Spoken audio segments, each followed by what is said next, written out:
할렐루야. 한국 교회가 여러분에게 달려 있습니다. 제가 원래 목소리가 아주 꾀꼬리같이 맑은데 감기가 걸려서 조금 오늘 좋지 않습니다. 3년간의 공생애 이후에 십자가를 지시기 전에 예수님께서 빌라도 앞에서 신문을 받으셨습니다. 빌라도가 예수님을 신문할 때에 내가 유대인의 왕이냐라고 묻습니다. 예수님께서 그렇다. 내가 왕이다. 그런데 왕이긴 한데 내 나라는 이 땅에 속한 것이 아니라 하나님 나라에 속해 있다. 라고 말씀하시면서 그 다음 하시는 말씀이 진리에 속한 자는 내 소리를 듣느니라 말씀하셨습니다. 그때 빌라도가 예수님께 물었는지 혼잣말로 했는지 모르는데 예수님의 답변은 없었습니다. 빌라도가 진리가 뭐냐? 진리가 뭐지? 라고 말을 했습니다. 저와 여러분은 예수께서 그리스도이심을 또 그리스도의 십자가와 부활을 진리로 여겨 믿고 오늘 이 자리에 앉아 있습니다. 진리를 알지니 진리가 너희를 자유케 하리라. 자유해야 하는데 만약에 우리가 자유하지 못한다면 문제가 뭐냐? 어디에 문제가 있겠습니까? 바로 안다는 것에 원인이 있습니다. 진리를 알면 반드시 자유하게 되는데 내가 자유하지 못한다는 것은 진리는 문제가 아니니까 내가 아는데 문제가 있는 것입니다.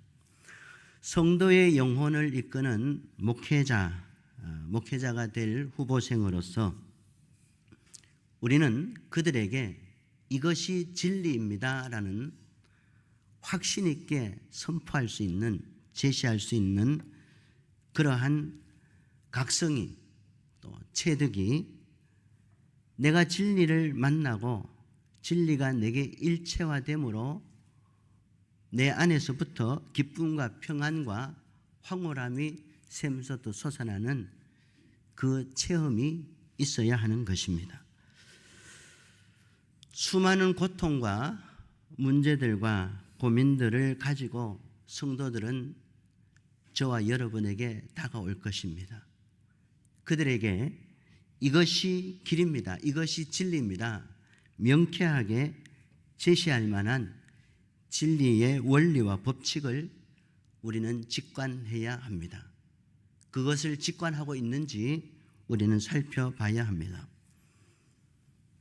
안타깝게도 저는 신학을 공부하는 7년 동안 이것을 교정에서 얻지를 못했습니다. 그리고 목사가 되었고 목회 현장에 나갔습니다. 목회 현장은 유혹이 많고 또 경쟁이 있는 곳이고 또 어쩌면은 아무 생각 없이 늘 하던 일을 그냥 계속 반복하는 매너리즘에 빠질 수 있는 곳이기도 합니다. 이런 나이에 담임 목회를 하게 되었고 저는 그때의 교회 성장이라고 하는 제 욕망, 아무렇지 않게 생각해도 될 만한 그런 목표를 가지고 열심히 목회하면서 성경 공부와 프로그램을 찾아 헤매고 다녔었습니다. 그러다가 어느 날 회의가 밀려오기 시작했습니다. 내 안에 확신이 없는데 내가 누구를 변화시킬 수 있을까? 내가 변화되지 않았는데 내가 누구를 바꾸고 변화시킬 수 있단 말인가? 목사라는 직업을 선택했을 뿐 명예를 줬고 성공을 줬는 것은 성도들과 조금도 다를 바가 없었습니다. 장소가 달랐고 도구가 달랐을 뿐이지 제 안에 있는, 제 속에 있는 욕망은 별반 차이가 없었습니다. 그래서 이 길을 그만두고 나도 세상으로 가야 하는 고민도 수도 없이 많이 했었습니다.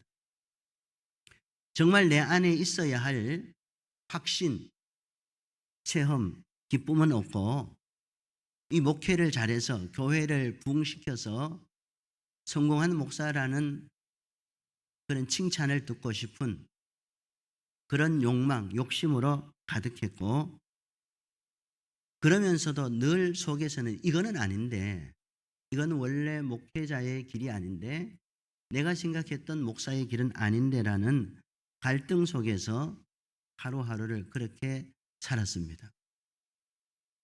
돌이키지를 못했습니다. 왜냐하면 쏟아부은 시간이 너무 많고 아까웠기 때문에. 그리고 지금 그 상태에서 세상으로 나가본들 무슨 뾰족한 수가 없었기 때문에 그냥 그렇게 열심히 프로그램을 혹은 성경 공부를 쫓아서 가다가 어느 날 이제 새로운 결단을 하게 되었습니다.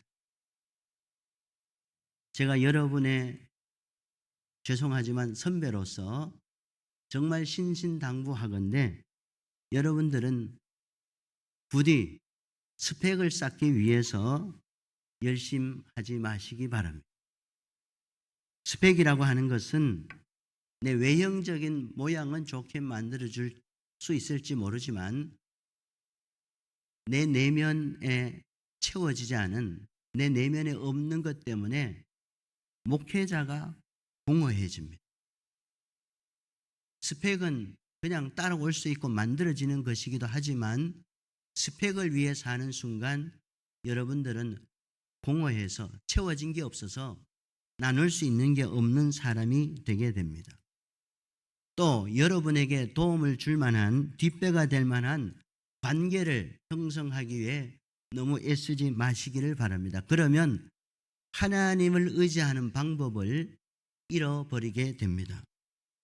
정말로 우리가 가장 먼저 확실히 가져야 할, 확립해야 할 것은 과연 내 안에 나와 함께하는 사람들에게, 나를 찾아오는 사람들에게, 성도들에게 제시해 줄 진리의 확신이 있는가, 확신하는 진리가 있는가, 이것을 끊임없이 묻고 이것을 가장 먼저 확립해야 합니다. 나와 함께하는 성도들에게 무엇보다도 나를 위해서, 성도들이 아니라 나를 위해서라도 먼저 진리의 확신이 있어야 합니다. 목사가 되어서 한다, 물론 그렇게 할 수도 있겠죠. 그런데 사실 목회 현장에 나가보면 너무나 바쁜 일상 속에서 점점 진리와는 거리가 멀어지는, 오히려 외형적인 것만 잘 만들어지는 자기 자신을 발견하게 될 것입니다.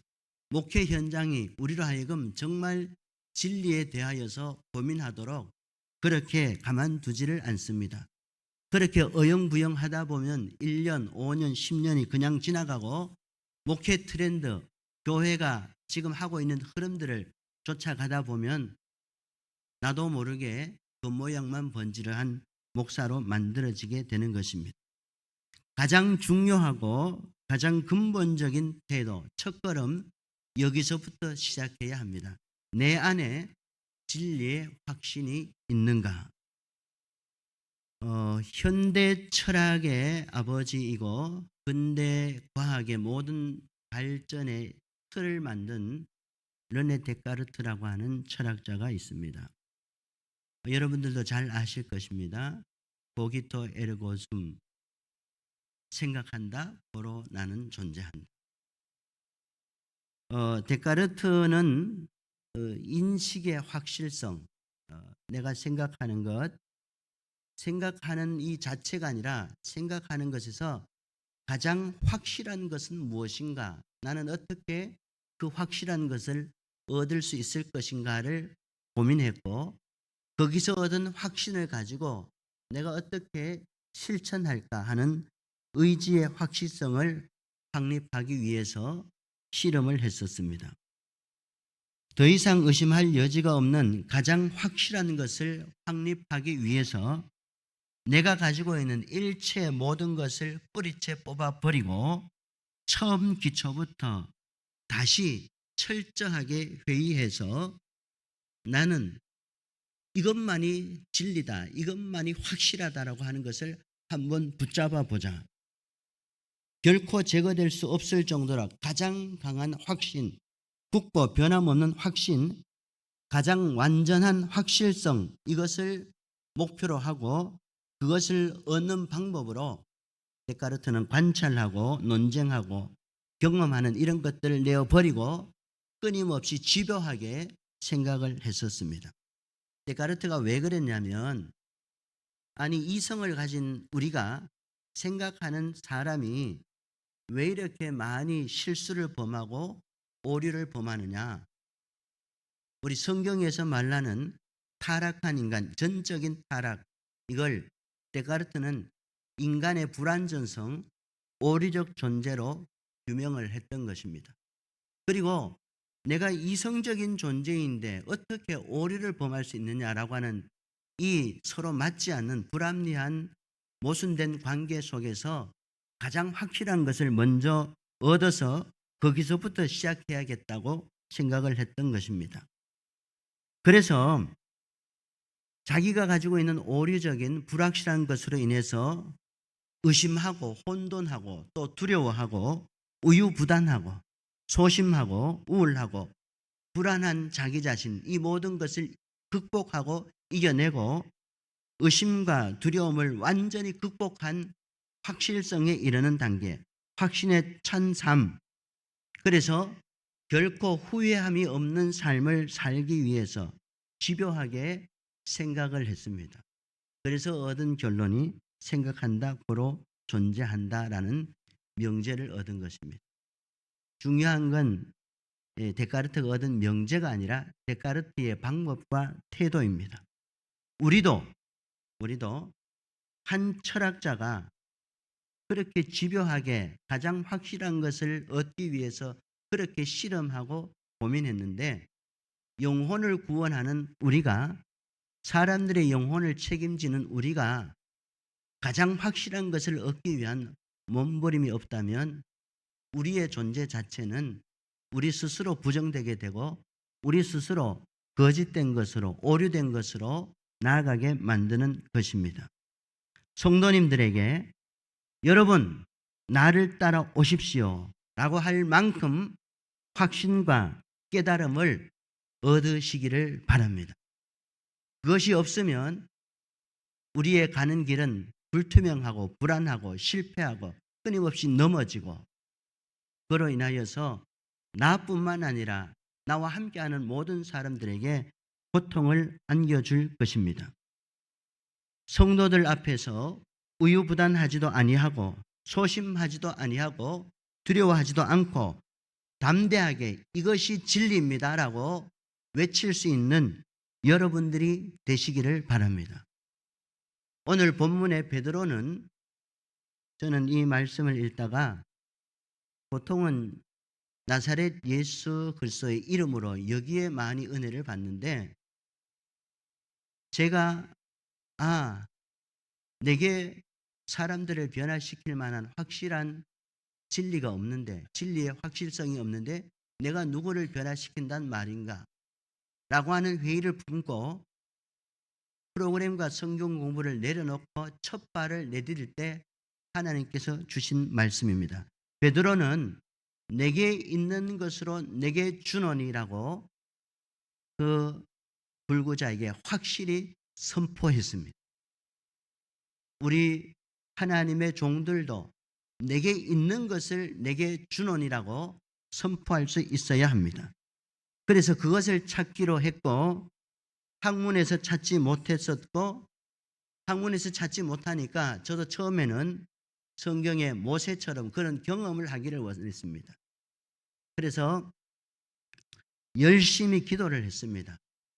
기도하다 보면 나도 어느 날 떨기나무에 있는 떨기나무 앞에 선 모세처럼 경험하지 않을까. 못했습니다.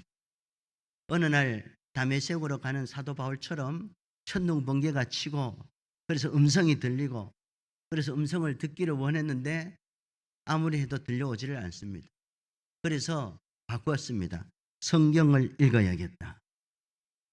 천지는 없어져도 한 글자도 빠뜨리지 않고 끝까지 남게 되리라는 성경에서 만약 내가 진리를 체험하지 못한다면, 확실한 것을 붙잡지 못한다면, 그러면 이 길은 잘못된 길이고 나는 이 길을 갈 필요가 없다. 그렇게 결단을 내린 것입니다. 그래서 그때부터 이제 승부를 걸자. 프로그램도 내려놓고 성경 공부도 내려놓고 조직도 내려놓고 오직 성경 하나만 가지고 승부를 걸자. 제가 그렇게 한 이유는 제 의지대로, 제 노력대로 제 것 가지고 하지 않기 위해서입니다. 참으로 하나님께서 살아 계시다면 하나님께로부터 온 것 가지고 해야겠다. 하나님께서 주시는 것 가지고 해야겠다라는 생각을 하게 되었던 것입니다. 그래서 하나님께로부터 오는 가장 확실한 것을 성도들에게 전할 수 있어야겠다. 그러면 먼저 성경을 읽자. 교회 성장 안 해도 좋다. 사람들이 미쳤다고 해도 좋다. 한 사람도 내게 남아있지 않아도 좋다. 이것이 진리라면 여기에서 나는 승부를 걸어야 한다. 그렇게 결단하고 성경을 읽기 시작했습니다. 정말 힘들었습니다. 성경 읽는 거 정말 재미없었습니다. 읽으면 읽을수록 재미있을 줄 알았는데 읽을수록 재미가 없었습니다. 그래서 한동안은 왜 내가 성경을 읽는지 회의를 하기도 했고요.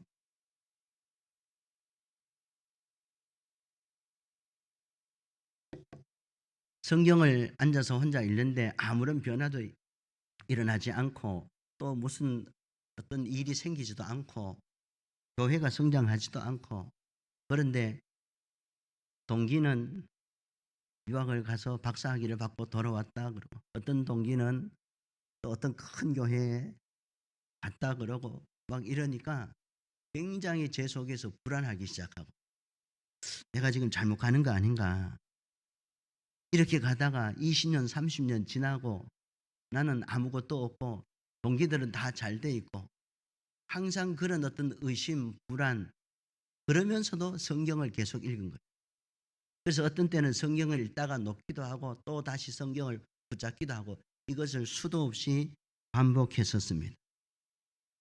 아주 많은 시간을 혼자 있었고, 그래서 외로웠고, 또 그렇게 하다 보니까 제 자신도 저에 대해서 어떤 확신을 갖지 못하는 상태에서 제 자신을 비하하기 시작하기도 하고, 한동안은 성경만 읽어야겠다, 성경에서 진리를 찾자 하면서도 끊임없이 불안해하는 제 모습을 보게 되었습니다. 그런데 그렇게라도 좌충우돌하며 성경을 읽고 또 읽는데, 놀랍게도 어느 한 시점이 딱 지나고 나니까 변화가 일어나기 시작하는 거예요. 50번, 70번, 100번을 읽는 그 즈음에 변화가 일어나기 시작하고, 100번을 넘어서니까 하나님께서 선물을 주시는 거예요. 어느 날 어느 순간부터 성경이 제 머릿속에서 연결되기 시작하고, 여러분 성경을 읽으면 지금 여러분이 생각하고 기대하는 것보다 훨씬 더 놀라운 비밀스러운 일들이 일어나기 시작합니다. 어떤 학문으로도 어떤 이성으로도 어떤 사람도 체험할 수 없고 깨달을 수 없는 것을 깨닫게 하시는 하나님의 은혜가 임합니다. 성경을 읽으면요, 어떤 분이든지 누구든지 내가 성경을 읽으면 이 정도 얻을 것이라고 생각하는 것에 100배, 1000배의 하나님께서 놀라운 비밀들을 반드시 발견하게 하십니다. 그 지루한 시간을 견디고 나니까 재미없는 그 딱딱한, 그 무료한, 그 외로운, 그 두렵고 의심 가는 시간들을 뚫고 나니까 어느 순간부터 하나님께서 말씀해 주시고, 저는 그냥 성경을 읽었는데 성경을 읽는 그 순간부터 끊임없이 설교할 내용을 하나님께서 제 마음속에, 제 머릿속에, 제 입에 넣어 주셨습니다.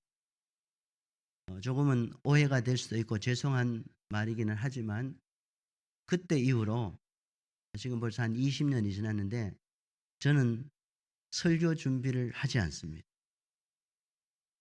설교 준비를 하지 않는데 설교를 하는데 성도님들이 기뻐하고 좋아하고 또 일관성 있고 전혀 엉뚱한 이야기로 나가지도 않고 그런데 성도님들은 이런 설교는 처음 들어봤다 그러는 거예요. 나는 그냥 평범하게 설교를 하고 있는데 성도님들은 그렇게 이야기하는 거예요. 저도 뭔지를 모르겠어요. 그런데 듣는 분은 그렇게 표현을 합니다. 이런 설교는 처음 듣는다고. 제가 지금 가만히 생각해 보니까 사람의 이성과 생각을 뛰어넘는 성령의 역사하심이 그 사람에게 직접 말씀하시는 은혜가 임하기 시작했습니다. 성경을 읽으면 내가 생각하고 내가 계획하고 내가 알고 있는 그 이상의 놀라운 일들이 펼쳐집니다. 어느 순간인가 똑같은 설교를 하는데 제 안에서 믿음의 확신이 생기기 시작했습니다. 제 안에서 제가 저를 부정하지 아니하고 제 안에서 제가 저를 비하하지 아니하고 내 안에서 가득 찬 확신과 믿음이 똑같은 말을 하는데 듣는 분들은 전혀 다르게 듣는 거예요. 믿어진다는 거예요. 성도들이 믿어진다라고 말할 때는 선포하는 자가 설교하는 자가 믿음으로 설교했기 때문입니다. 말씀이 진리라는 확실성이 내 안에 들어오니까 똑같은 설교 내용인데도 믿음으로 선포하게 되고 그것을 듣는 성도들에게 변화가 일어나는 것을 체험하게 되었습니다. 저는 가끔 저희 성도님들에게 좀 간단하게 이렇게 표현합니다. 여러분, 저는 득도했습니다. 저를 건드리지 마십시오. 제가 득도했다라고 표현하는 이유 중에 하나는 일단은 저는 너무너무 행복합니다. 한국 교회가 어떻다, 뭐 미래가 어떻다, 지금 상황이 어떻다, 아니요, 상관없습니다. 너무너무 행복합니다. 제가 개척해서 성도님들이 한 명도 없을 때도 행복했습니다. 확신이 찼습니다. 한쪽에는 약간 불안함이 있어요. 왜? 성도들이 없으니까. 그런데 이상하게 마음의 다른 한편에서 굉장한 확신이 생기고 내 마음 속에서 기쁨이 넘치는 거예요.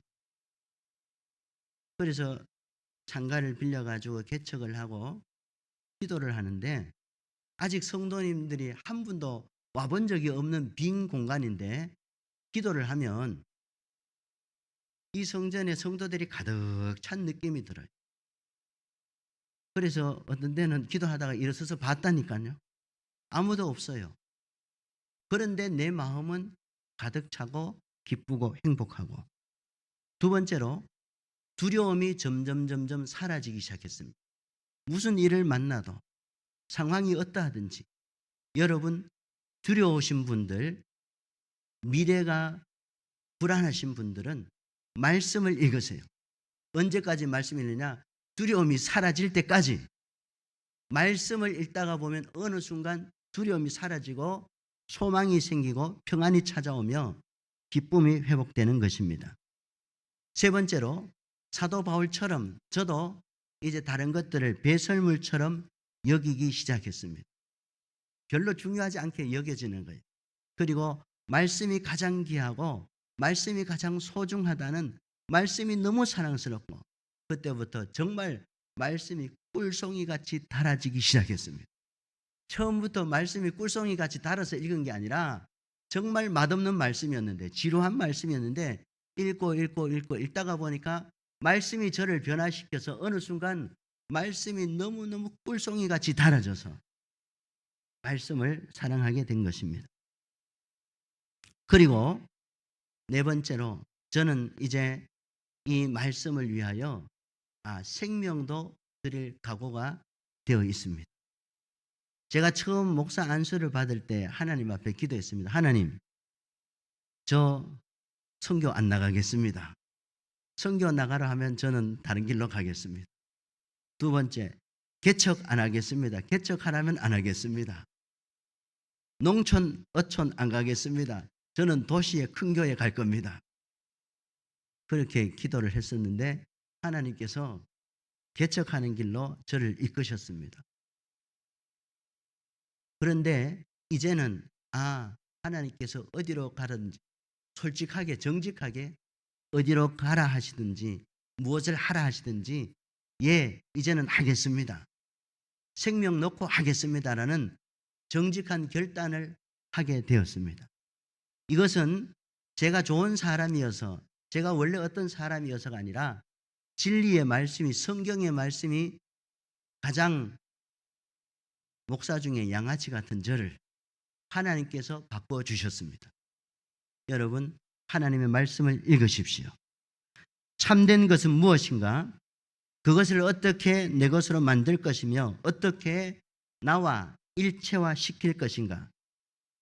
가장 기본적인, 가장 핵심적인, 가장 기초적인 성경 말씀으로부터 시작하시기를 바랍니다. 영성은 지식으로 얻을 수 없습니다. 책으로 얻을 수 없습니다. 지식으로는 AI를 이길 수가 없습니다. AI를 이길 수 있는 유일한 방법은 영성을 얻는 것인데 영성을 얻는 유일한 길은 말씀과 기도밖에 없습니다. 앞으로 여러분이 하는 설교를 평신도들이 AI에다가 던져주고 설교 작성해봐라 하면은 여러분들이 하는 설교보다 더 좋은 설교 문구를 만들어낼 것입니다. 아무리 열심히 노력해도 아무리 많은 책을 읽어도 우리는 AI를 따라갈 수가 없습니다.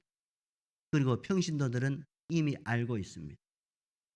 그런데 말씀을 읽고 내 마음속에 진리의 확신이 생기고 성령이 충만하고 믿음이 생기면 내 입에서 나가는 그 말씀과 입 기운과 영성을 통하여 성도들은 변화가 됩니다. 분명하게 확실하게 앞으로 가면 갈수록 지금보다 더 영적으로 갈급하고 굶주린 성도들이 말씀을 찾아 헤맬 것입니다. 내 속사람의 심령을 시원하게 할, 내 속사람의 굶주림을 채워줄 진리의 말씀은 어디 있는가?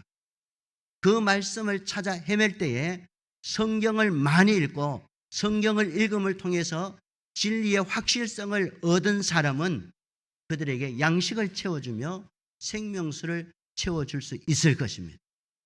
그래서 그러한 사람들이 여러분에게 다가올 것입니다. 여러분에게 찾아올 것입니다.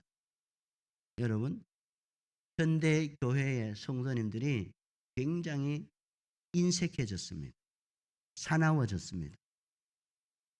그런데 저는 저희 성도님들에게 정말 사랑받습니다. 저희 성도님들이 저를 정말 좋아하고요. 여기도 몇 분 계신데 제가 어디를 가면 성도님들이 우울증이 걸리고요. 우리 청년 중에 하나는 제가 이 선교지에 나가서 이렇게 설교하러 갈 때에 목사님 없는 한 주간은 지옥과 같아요. 뭐 그러면서 그런데 내가 어떻게 이 사람들에게 이렇게 양식을 나눠주고 생명수를 나눠줄 수 있는 사람이 되었는가 돌이켜보니 그때 어렵고 힘들었지만 참 지루하고 외로웠지만 고독했지만 불안했지만 그래도 말씀을 끝까지 계속 끊임없이 읽다가 보니까 어느 순간 말씀이 내 안에 채워지고 말씀과 내가 일체화되면서 생명수로 생명양식으로 나눠줄 수 있는 사람으로 변해져 가는 것을 체험하게 되었습니다. 이제 여러분들 말씀으로부터 시작하십시오. 핑계대지 말고 바쁘단 말하지 말고 하나님의 말씀을 읽어서 말씀이 여러분 앞에 성육화 되시기를 축원합니다. 기도하겠습니다. 은혜로우신 아버지 감사드립니다. 한국교회가 우리 이 신학도들에게 달려 있습니다. 한국교회의 미래와 생명이 우리에게 달려 있사오니 이제 영원한 생명의 말씀을 읽고 그 말씀을 통하여 새롭게 되고 변화되어서 온전히 아버지 하나님 앞에 쓰임받는 복된 종들이 되게 하여 주옵소서. 주의 성령께서 친히 이끌어 가실 줄로 믿습니다. 함께하여 주옵소서. 감사드렸고 예수님의 이름으로 기도드리옵나이다. 아멘.